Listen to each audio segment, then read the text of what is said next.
President Donald Trump eliminated DEI so that he could hire the best and the brightest for the government. Which apparently to him is a 22-year-old white kid who just recently worked in a grocery store while in college. Yeah. Now, this is Thomas Fugate, who graduated from the University of Texas at San Antonio just around a year ago. Yes, that's right. He is now currently heading up the Center for Prevention Programs and Partnerships at the Department of Homeland Security, according to a massive report by ProPublica published on Tuesday. The center, known as CP3, plays a vital role in supporting nationwide efforts to combat terrorism and hate-fueled violence. That seems kind of important, okay? And look, as much as I support young people, okay, the youth, and putting them into positions of power and influence, all that stuff is great. But I'm not exactly sure that this is the best idea, okay? According to Fugate's LinkedIn page, he has almost no experience in the field of counterterrorism. Oh, lovely. Oh, great. And in 2020, he was working as a self-employed landscape business owner. Okay. Now, prior to his work as essentially a gardener, okay, and there's nothing wrong with that, by the way, while studying for a degree in politics and law, Fugate worked as at an HEB supermarket in Austin, Texas, as a cross-functional team member.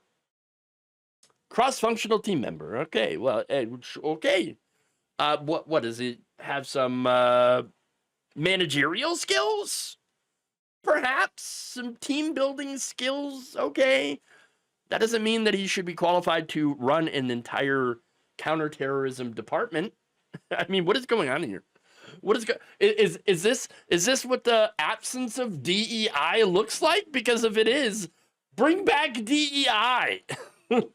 Bring it back anyway. It should have never been gone. Oh my God. Okay. Now, the reality is that this is basically the Trump campaign rewarding one of its staffers, one of its former campaign workers, and also rewarding people that have ties to the Heritage Foundation, of course.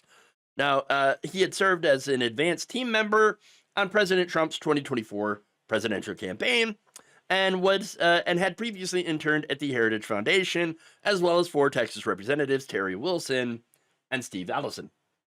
And of course, before, Fugate was reportedly hired as a special assistant in an immigration office at DHS in February, according to the ProPublica report, and then obviously took over CP3 after the previous director quit. So, that's not good. All right. To be fair, though, how did he do? Well, according to a senior DHS official speaking to the Daily Beast, Fugate has performed well in his current role as a confidential assistant in our Immigration and Border Security sub-office. Due to his success, he has been temporarily given additional leadership responsibility in the Center for Prevention Programs and Partnerships office. This is a credit to his work ethic and success on the job. All right, well, sure, but I don't know. I think it's a pretty big step going from assistant to leadership when you have no actual experience. I mean, gee, what could go wrong putting this guy in charge? Now, one counterterrorism researcher who worked with CP3 officials for years told ProPublica that Fugate's appointment sounds, quote, like putting the intern in charge. Oh, yay. That's great. I'm definitely not having a good feeling about this one. I'm just saying. But don't worry, Jeff. Okay, apparently Fugate's Instagram is absolute fire. So many selfies. In fact, he's got a number of photos from the campaign trail and his time in Washington, D.C. posted up. Well, lovely. And he is shown with some real heavy hitters like Madison Cawthorn, Kennedy Center President Rick Grinnell, and MAGA personality Riley Gaines. Heavy hitters indeed. He also was pictured with Texas Governor Greg Abbott and former British Prime Minister Boris Johnson. The greatest people. The best people. Oh, finally. Oh, thank God DEI is over. The men are back in charge. The boys, at least. I mean, look, kid may think that he's a genius and is well qualified, but I think we know the reasons that he was actually put there. He's a white male Republican. That's really it.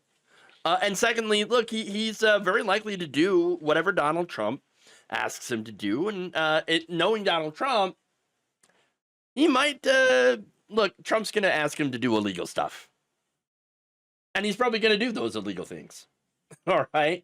And again, while ignoring the actual real threats, because there are real threats to the United States. I mean, according to ProPublica, since Trump took over, the office's mission had changed overnight with a pivot away from focusing on domestic extremism, specifically far-right movements, which are a danger, to something else.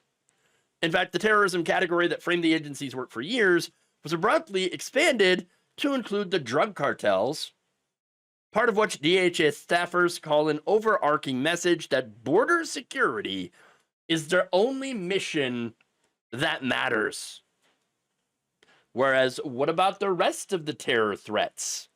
Well, apparently this administration is leaving that to the states. Oh, so just the states, you're on your own? Well, there you go. According to current and former Homeland Security personnel, grant recipients, and terrorism prevention advocates who work closely with the office, there are a couple of different competing theories as to why Fugate has been appointed to this position. One is that the Trump administration is rewarding him, as I mentioned, with a resume-boosting title that comes with little real power because the office is in shambles. And that's true. That it went from about 80 full-time employees to about 20, less than 20. So that's not good. But again, it shows you that they actually don't care about, especially going after right-wing extremism in this country, because they are the right-wing extremists, okay? And they're now running things.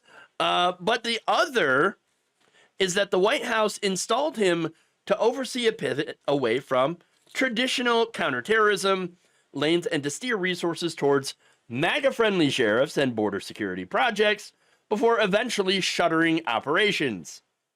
In this scenario, Fugate was basically described as nothing more than a minder or a babysitter.